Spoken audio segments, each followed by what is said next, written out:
Have a pause to consider why self-love is vital, why it is not merely a trendy buzzword, but a crucial ingredient to a fulfilling life. Picture this. A young woman, let's call her Sarah, was always the life of the party. She was loved by everyone, always ready to lend a hand, to go the extra mile for her friends.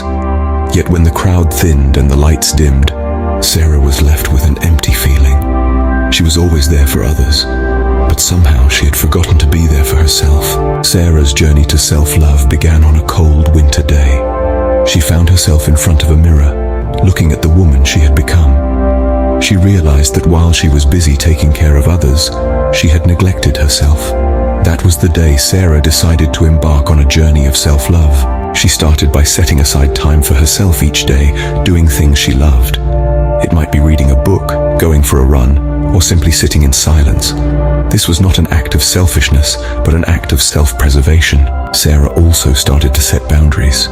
She learned to say no when she needed to, and understood that it was okay to prioritize her needs.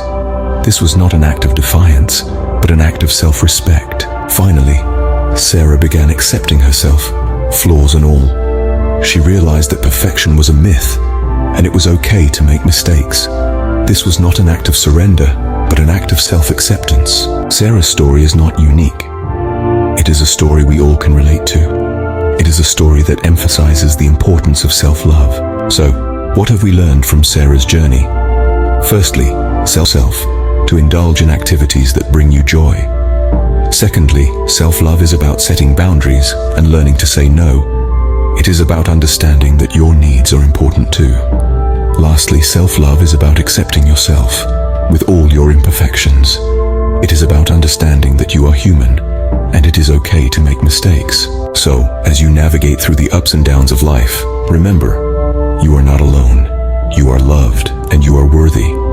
But most importantly, remember to love yourself, because at the end of the day, you are your longest commitment. And if you ever find yourself doubting your worth, remember Sarah's story. Remember her journey to self. Remember, you are not just pretty or handsome on the outside, but also on the inside. And most importantly, always remember to love yourself, because self-love is not just about feeling good, it's about doing good for yourself.